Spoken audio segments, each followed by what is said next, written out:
सिर्फ 20 रुपए की ये रेड बोतल कोई मजदूर थकान मिटाने के लिए पीता है तो कोई कॉलेज स्टूडेंट नींद भगाने के लिए। किसी के लिए गरीबों का रेड बुल है तो किसी के लिए छपरियों का ड्रिंक। जी हाँ, बात हो रही है स्ट्रिंग एनर्जी ड्रिंक की, जो आज इंडियन मार्केट की किंग है और जिसने रेड बुल जैसे प्रीमियम ब्रांड को भी पीछे छोड़ दिया है। पर सवाल ये है, इतनी बदनाम होने के बावजूद स्टिंग इतना पॉपुलर कैसे हुआ? ये इतनी सस्ती क्यों है और क्या सच में सेहत के लिए नुकसानदायक है? तो दोस्तों, भारत में एनर्जी ड्रिंक की कहानी बड़ी इंटरेस्टिंग है। 2001 में कोको कोला का शौक और 2008 में पेप्सिको का सोबे दोनों ही फ्लॉप हो गए। लेकिन 2009 में आया रेड बुल, 100 रुपए का चमकदार 250 ml कैन, कूल ब्रांडिंग और सीधे यंगस्टर्स फिटनेस फ्रिक्स का टारगेट। कुछ ही सालों में 60% मार्केट शेयर और इंडियन एनर्जी ड्रिंक कैटेगरी का जन्म। रेड बुल की सफलता देखकर कई खिलाड़ी आए, मॉन्स्टर, जिंगा, क्लाउड9 और कोको कोला का बर्न। लेकिन या तो ये छोटे सेगमेंट में फंस गए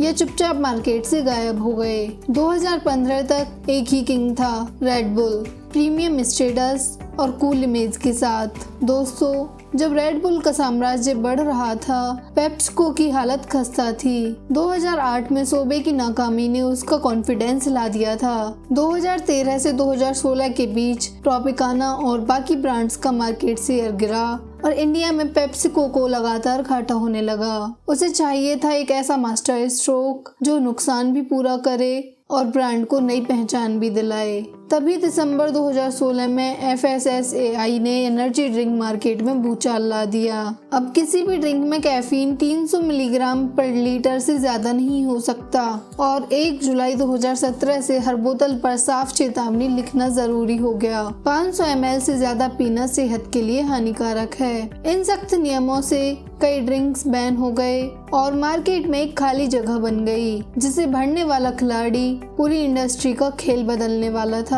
पेप्सिको ने मौके को भांपा और 2017 में स्टिंग को इंडिया में लॉन्च कर दिया। दिलचस्प बात, ये पेप्सिको का खुद का ब्रांड नहीं था, बल्कि अमेरिकी कंपनी रॉकस्टार का प्रोडक्ट, जो फिलीपींस और वियतनाम में पहले से ही हिट हो चुका था। इंडियन मार्केट को देखते हुए पेप्सिको ने वही स्ट्रेटेजी अपनाई, रेड बुल जैसी 250 ml कैन, लेकिन दाम आधा, सिर्फ 50 रुपए। मकसद साफ था, रेड बुल का मार्केट शेयर छीनना। शुरुआत में पेप्सिको ने स्टिंग को एक आम सॉफ्ट ड्रिंक की तरह पेश किया ताकि हर कोई बिना सोचे समझे इसे खरीद सके। लेकिन बिना बड़े सेलिब्रिटी कैंपेन या महंगे एड्स के पहले 2 साल कुछ खास नहीं रहे। धीरे धीरे स्टिंग ने कस्बों और छोटे शहरों में पकड़ बनानी शुरू की, वहीं जहां रेड बुल की पहुंच कम थी, और यहीं से असली गेम शुरू हुआ।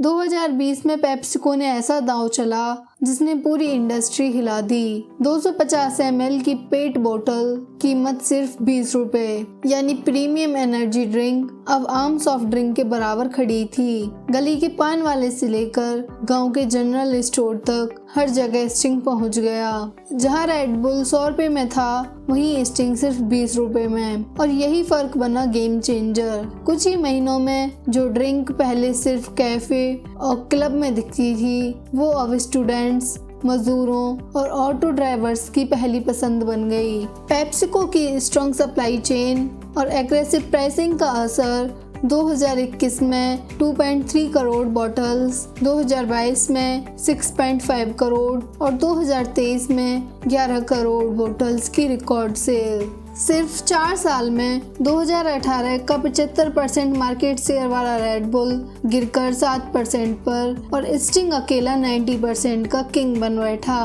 पेप्सिको भी मानता है, पिछले 30 सालों में किसी भी ड्रिंक ब्रांड ने इतनी तेज ग्रोथ नहीं देखी। दोस्तों, स्टिंग की सफलता के कई कारण हैं। सबसे बड़ा तो हम बता ही चुके हैं, इसकी 20 रुपए की प्राइसिंग। दूसरा मास्टर स्ट्रोक था पैकेजिंग और सप्लाई चेन। रेड बुल महंगे इंपोर्टेड कैन में आता था, जबकि स्टिंग इंडिया में ही बना और वरुण बेवरेजेस के जबरदस्त नेटवर्क से सीधे गांव-गांव पहुंच गया। सस्ती और आसान पेट बोतल ने इसे हर जगह स्टॉक होने लायक बना दिया।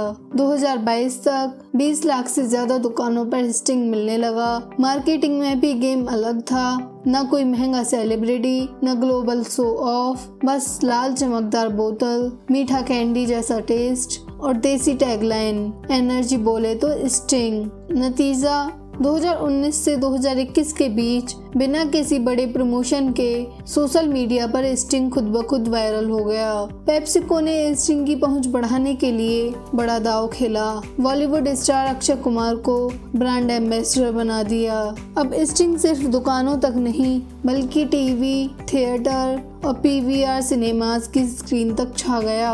2024 का डार्ट कैंपेन तो कमाल था। 133 सेकंड की थ्रिलर स्टाइल मिनी मूवी जिसमें एक सिक्योरिटी गार्ड स्टिंग पीकर स्नाइपर की साजिश नाकाम कर देता है। लेकिन पॉपुलैरिटी के साथ परसेप्शन भी आए। किसी ने इसे गरीबों का रेड बुल कहा तो किसी ने छपरियों की एनर्जी ड्रिंक। वजह, स्टिंग के सबसे बड़े कंज्यूमर वही मेहनतकश लोग थे, मजदूर, रिक्शा चालक, कंस्ट्रक्शन वर्कर, जिन्हें सस्ते में फटाफट एनर्जी चाहिए। धीरे धीरे पढ़े लिखे शहरी तबके में इसे लेकर झिझक बनने लगी। पर हकीकत यह है कि भारत की बहुसंख्यक आबादी इसी ड्रिंक से अपनी थकान मिटाती है और यही वजह है कि सोशल स्टीरियोटाइप्स के बावजूद स्टिंग की रफ्तार कभी धीमी नहीं हुई। स्टिंग को लेकर लोगों के मन में तरह तरह के सवाल और डर हैं। कोई इसे लाल रंग वाला जहर कहता है तो कोई लत लगाने वाला नशा। लेकिन हकीकत क्या है? क्या सच में स्टिंग बाकी एनर्जी ड्रिंक से ज्यादा खतरनाक है? आइए पूरी कहानी खोलते हैं। सबसे पहले बात इसके लाल रंग की। ये रंग आता है एल्यूरा रेड एसी नाम के फूड कलर से, जिसे भारत में FSSAI ने मंजूरी दी है। हाँ, अगर आप इसे रोज 2-3 बोतल पीते रहेंगे तो लंबे समय में नुकसान संभव है, लेकिन यह सिर्फ ओवरडोज के केस में होता है। दूसरी बड़ी धारणा है कि स्टिंग दिल कमजोर करता है और हार्ट अटैक का कारण बन सकता है। दरअसल यह डर कैफीन से जुड़ा है, जो सिर्फ स्टिंग में नहीं बल्कि हर एनर्जी ड्रिंक में होता है। कैफीन का असर आमतौर पर उन्हीं पर गंभीर होता है जो पहले से हार्ट पेशेंट हो या जिन्हें एंजाइटी की समस्या हो। अब आंकड़ों पर नजर डालें। स्टिंग की 250 ml बोतल में करीब 72 mg कैफीन होता है, यानी एक नॉर्मल कप कॉफी से लगभग 1.5 गुना ज्यादा। तुलना के लिए रेड बुल के 250 ml कैन में लगभग 80 mg कैफीन होता है, यानी दोनों लगभग बराबर। शुगर के मामले में स्टिंग यहाँ थोड़ा हल्का है। 100 ml में 6.8 ग्राम शुगर, जबकि रेड बुल में यह करीब 11 ग्राम तक जाती है। यानी मिठास के मामले में स्टिंग कई पॉपुलर एनर्जी ड्रिंक से कम मीठा है। यहाँ तक लत का सवाल है। इसका कारण है कैफीन और शुगर का कॉम्बिनेशन। पीने के बाद मिलने वाला ताजगी भरा बूस्ट और मूड अच्छा करने वाला असर लोगों को इसे बार बार पीने के लिए खींचता है। लेकिन ध्यान रहे, किसी भी एनर्जी ड्रिंक का ओवर कंजम्पशन साइड इफेक्ट्स ला सकता है, जैसे नींद उड़ जाना, हार्ट रेट अचानक बढ़ना या ब्लड प्रेशर का स्पाइक। यही वजह है कि बच्चों और प्रेग्नेंट महिलाओं के लिए ये ड्रिंक साफ तौर पर मना है। लेकिन दोस्तों, अब बड़ा सवाल ये है, आज के टाइम पर स्टिंग खड़ा कहाँ है और इसका फ्यूचर कैसा दिखता है? देखिए, 2024 की एक रिपोर्ट बताती है कि इंडिया का एनर्जी ड्रिंक मार्केट अब 7800 करोड़ से भी बड़ा हो चुका है और अनुमान है कि 2030 तक ये 16,000 करोड़ का आंकड़ा पार कर देगा।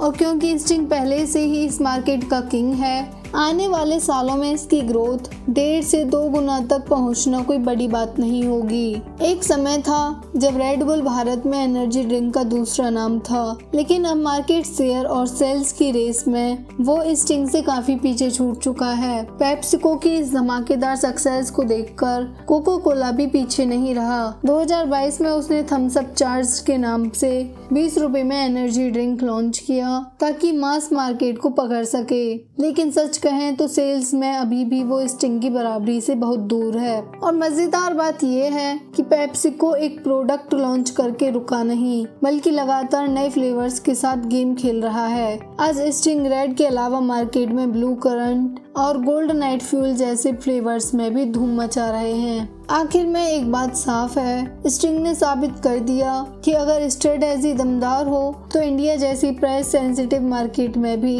दशकों पुराने कॉम्पिटिटर्स को आसानी से मात दी जा सकती है। तो दोस्तों, अब बारी आपकी, क्या आपने कभी स्टिंग पी है? और अगर हाँ तो कमेंट में बताइए आपको इसका टेस्ट कैसा लगा। तो साथियों, इस वीडियो में इतना ही। अगर आपको यह वीडियो अच्छा लगा तो वीडियो को लाइक और चैनल को सब्सक्राइब कर बेल आइकन प्रेस करना ना भूलें, ताकि आगे आने वाली वीडियोस आपसे मिस ना हो। Signing off for now.